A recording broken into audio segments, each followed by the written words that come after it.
Hey everybody, welcome back to another video. Tonight we're opening this kind of an oddball set. It's 1995 Pinnacle Summit, which I don't remember anything about whenever I was collecting cards back in 1995. I ended up finding this box maybe about a year ago or so in a card store. It was 25 bucks, which is about what this box goes for on eBay.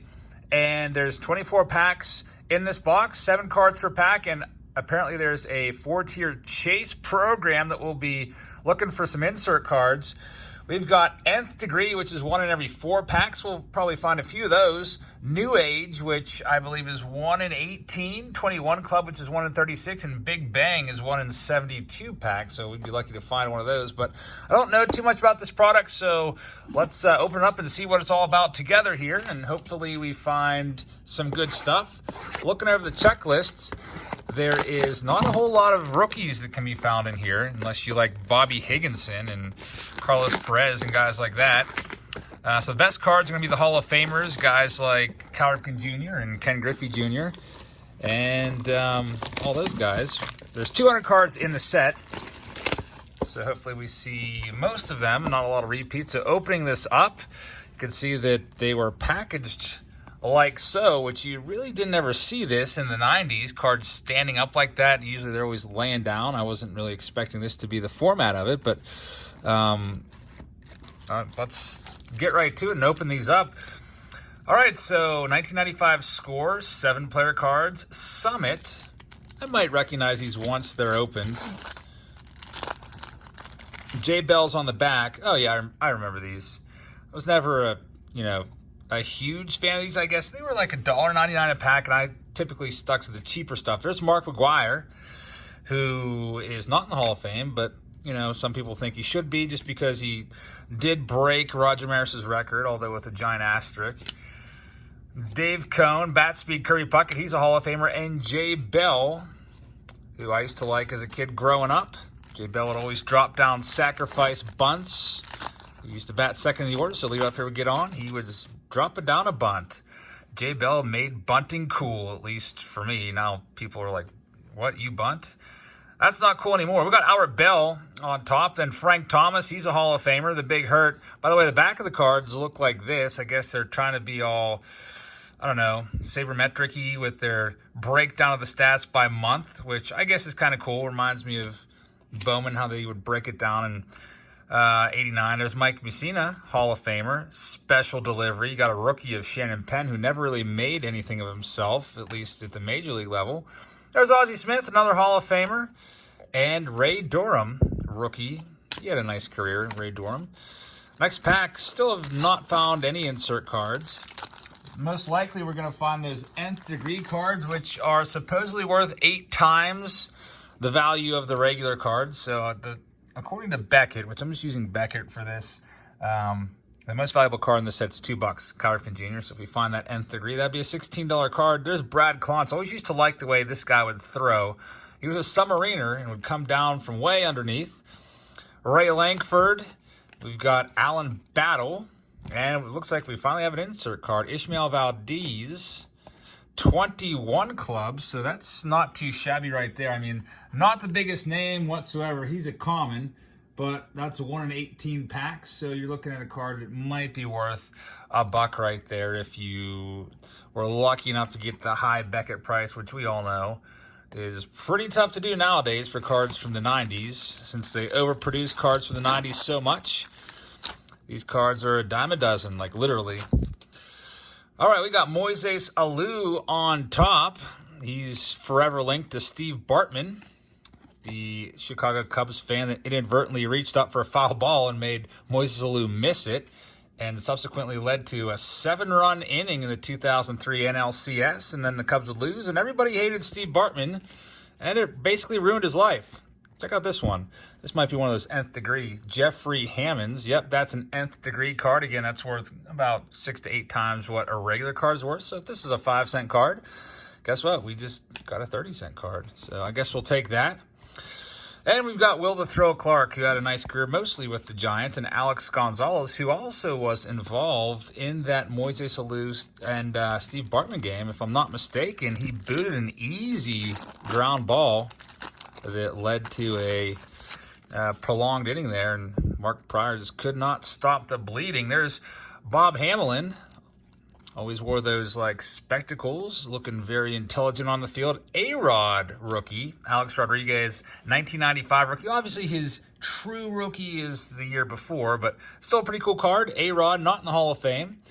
Of course, he has all that PED cloud all over him, but, you know, A-Rod's made a good name for himself the past few years in the broadcast arena. Hey, there's a Big Bang card. That is the hardest card to get.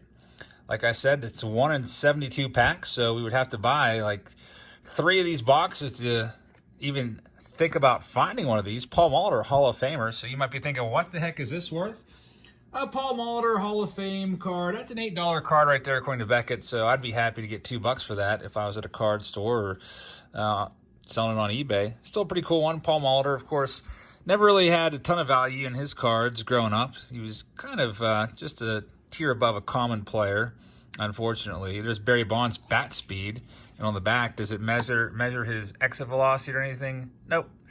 Just tells you he's focused at the plate because of his will to win and desire to be the best in baseball. And he would be the best in baseball, at least statistically there. In 2001 with 73 home runs in a single season. 73. That's crazy. That's a record that, unless they continue juicing the balls up and juice them even more, that record's probably never going to be broken. I mean, you can never say never, but that's going to be a tough one to match. Andres Galarraga, and then we got checklist Jeff Bagwell. He's a Hall of Famer. The back of the card is pretty boring, just checklist. Raul Mondesi. And then we have Greg Maddux in the Hall of Famer. Special delivery. Greg Maddux is lucky enough to have a stat named after him, the Maddux. That's a complete game if you do it in less than 100 pitches, which nowadays you don't see too many pitchers going the distance, let alone throwing a complete game in less than 100 pitches. There's Donnie Baseball. It's a nice one. I think one day Donnie will get into the Hall of Fame. There's rookie Carlos Perez, probably via the Veterans Committee. Mark Grace. One thing I've noticed, I was a little worried about this when I grabbed this box, that these cards were going to stick together in bricks. And luckily, that has not been the case whatsoever. We got a New Age insert card, Ray Durham. New Age, again, was roughly 1 in, 18 packs, I think. So this Ray Durham card is worth approximately $1, according to good old Handy Beckett, which, of course, hasn't been relevant since, like, 1999. But still a cool little resource to have to look up the prices. Not so much the prices, but the checklist. I remember back growing up, Beckett was the authority on cards. Like, whatever Beckett said it was worth, that's what everybody sold it for. There's Kenny Loften. Used to really like Kenny Loften growing up. Jose Parra. Bernie Williams again, second time we've seen it, and now it's an nth degree card, so not too bad. That might be worth $1. Barry Larkin, Hall of Famer, and also 1995 National League MVP. Kind of fitting since this is the 1995 set here. Dante Bichette.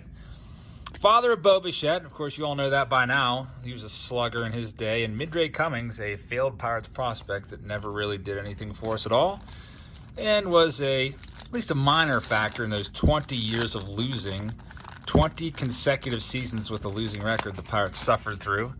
And I also suffered through it right there along with him. Ben McDonald, showing off his muscle for some reason, I guess.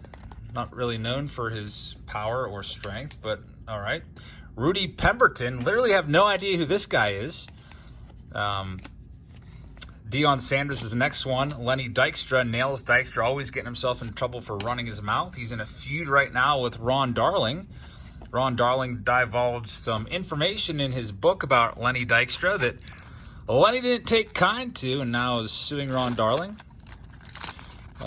for the alleged comments that Dykstra says he never said. So some old teammates not getting along, never a good thing.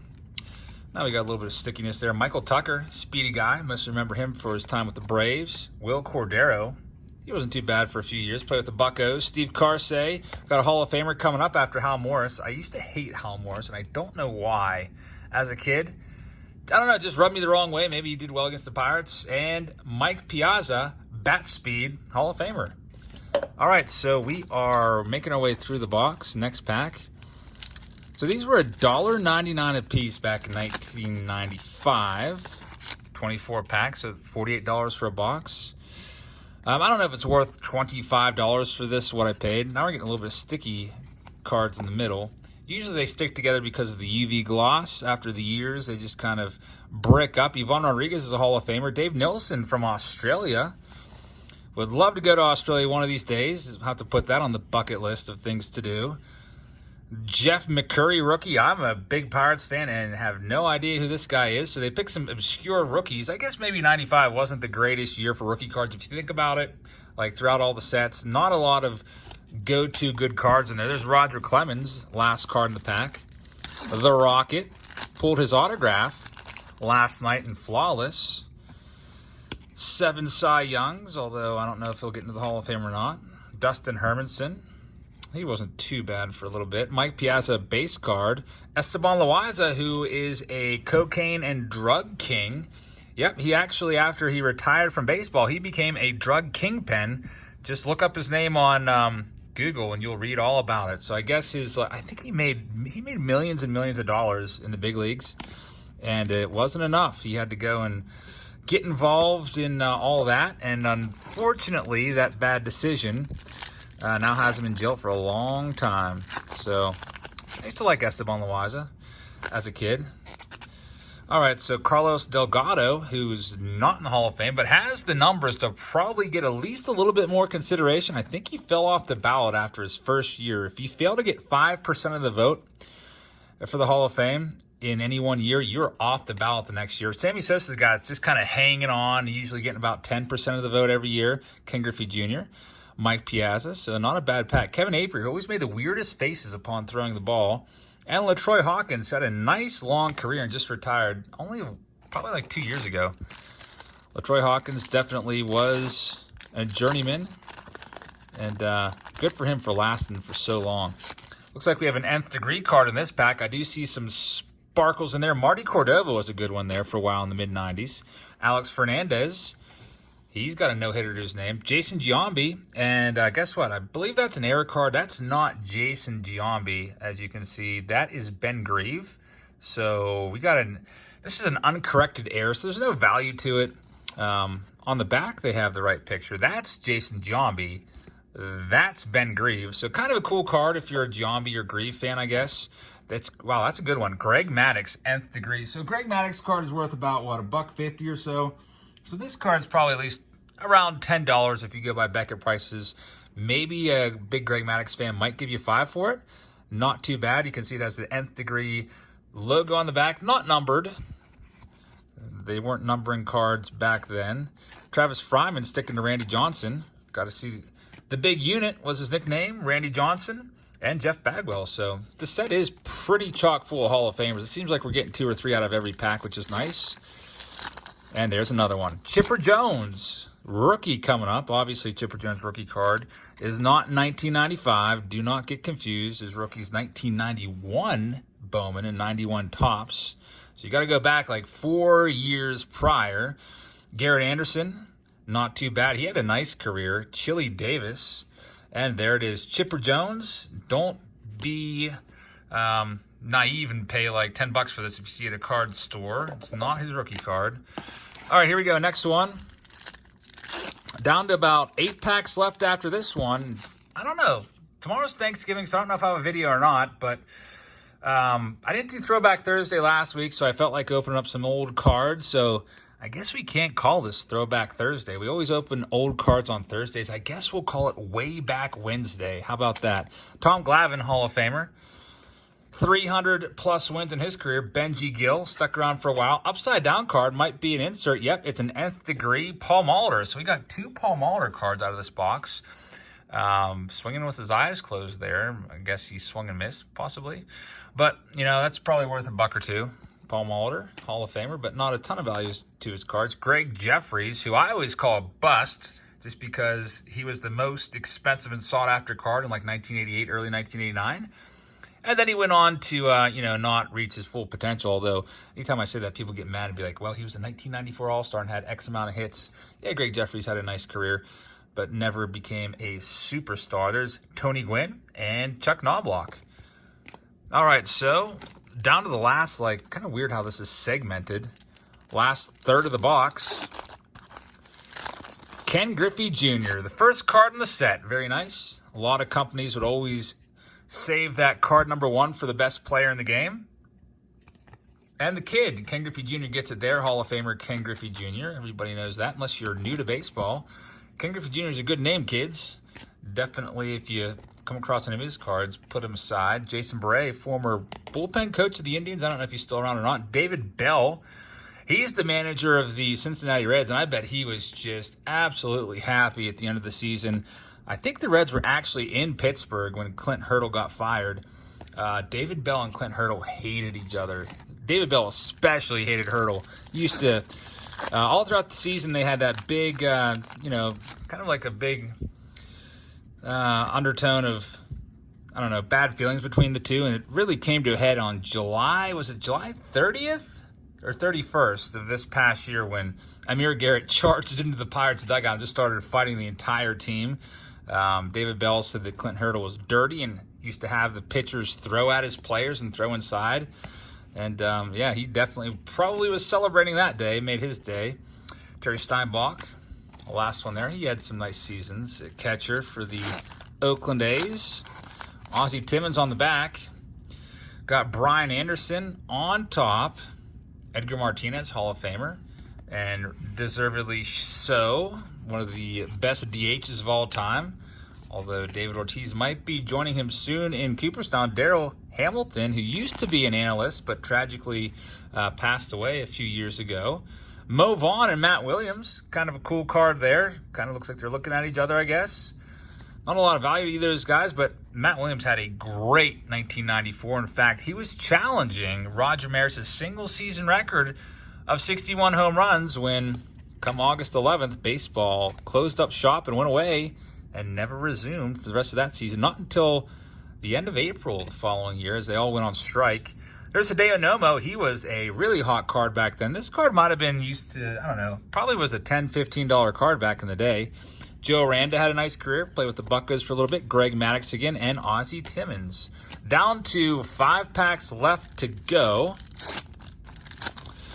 Let's see what we can find out of this. Jim Thome, Hall of Famer, back in his slimmer days before being strictly a DH later in his career. Thome was nimble enough to play some third base, and then he would move across the diamond to first. Played first for a long time. Andy Pettitte, nice looking card right there since his rookie, but everybody knows his rookie was a few years earlier in Bowman. There's Matt Williams. Just talking about Matt Williams, check his home run totals there if we can figure out this grid. 43 home runs he had on August 11th. So he still had a full month and a half, maybe even a little more, to break that record. And, anything can happen in a month. You could put up a 15-homer month. Would have been cool to see as a 13-year-old kid, but Mike Mussina, Mark Gressolonic, rookie card there. Bernard Gilkey, who my brother would love that one. And Gilkey's, him and Jonathan H., send them their way. All right, we've got 3 packs left after this. Let's see what we find in here. At least the good thing is we're seeing pretty much all the cards. There's Manny Ramirez, our first time seeing. Not a lot of repeats. So the collation on this set is pretty good. Jeff Kent, who I think probably deserves to be in the Hall of Fame. Most home runs ever by a second baseman, but kind of a jerk of a guy. Ricky Henderson also closing his eyes after the swing. Cliff Floyd, new age card. Pretty cool one. Cliff Floyd does a lot of work as an analyst on, what is it, MLB Network or ESPN? I'm not exactly sure, but I know he's on one of those. I don't have cable, so I don't watch those networks. I listen to MLB Network, though, and he's sometimes on there as a guest. All right, we've got 3 packs left. Brent Gates, former second baseman for the A's. A little bit of stickiness, so just going to give these a little crack there. There's Cal Ripken Jr., bat speed card. Paul Molitor, with his eyes closed again. Don Mattingly, that was at the end of Mattingly's career. 1995 was Don Mattingly's last season.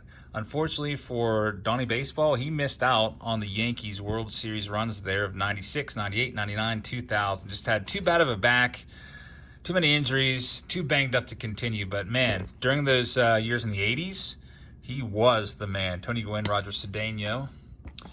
All right, 2 packs left from 95 Summit. Hopefully you guys all enjoyed seeing this box of mid-90s cards opened up. We don't do too many of them. This pack looks weird. Is there 7 cards in here? Because it feels like there's like 4. Let's check this out. Check how thin this pack was. Man, if I was a kid and I just spent my hard-earned $1.99 and picked out a pack with 4 cards in it, I would be pretty disappointed, especially one that has a dinged corner there. I mean, Rob Ventura, common card, not really worth that much, but 4 cards, I don't know. Hopefully you open it right in front of the owner so he could maybe comp you a pack. But there's Todd Hollandsworth, former Rookie of the Year. Greg Colburn, nth degree card, worth about maybe a quarter. And Tim Salmon, who had a great 1993, and everybody was all about Tim Salmon back then when he first burst onto the scene. He had a nice career. And here's our last pack. The very last one, and there's another nth degree card in there. There's Robbie Alomar on the back. It seems like all these backpacks have bent corners. I see it again on the Alomar. Robbie Alomar, mostly known for spitting in umpire John Hirschbeck's face with the Orioles. I forget what year that was. That might have been 1996. But he would go on to be a Hall of Famer, despite that one blemish in his playing career. Frank Thomas, another Hall of Famer. Larry Walker, possibly another Hall of Famer. He does have a jump to make. I think he's sitting around, or he was around, what, 60-ish% of the vote? You only get 10 years of eligibility for the Hall of Fame. If you fail to get 75% after 10 years, you are off the ballot. So it's his last year. And this is a good one right here. Ricky Henderson, all-time stolen base leader and Hall of Famer. You're probably looking at, this is a good, I see Craig Biggio right after this. Probably looking at, I don't know, if Ricky Henderson's a 50-cent card, maybe $4 card right there. So at least the nth degree cards in this box have been pretty nice. There's the Biggio, Hall of Famer, and father to Kevin Biggio, now of the Blue Jays, who's a nice rookie. Ryan Klesko, and James Baldwin is the last one. So that's it for this box, everybody. Hope you enjoyed that old 1995 box. Sometimes it's fun just to grab a box from the 90s and open for nostalgia purposes. Take a walk down memory lane and remember some of these guys that you might have forgotten. So if you're new here, make sure you hit that subscribe button. We'd love to have you back. Do baseball videos almost every day. And I don't know what we're doing tomorrow yet because it is Thanksgiving, but I might have something for you tomorrow. I was thinking this weekend, since I'm off for a few days, maybe doing a Target run and maybe doing a Target video of, I did a video from Walmart on a $50 budget and just picking up some packs for $50 and did pretty well with that. Pulled a Ronald Acuna Jr. Rookie card worth about $300. So maybe we'll get lucky again at Target. I don't know. Might do that this weekend. So thank you so much for watching, everybody. I hope you have a great Thanksgiving with your family, and I will see you all later.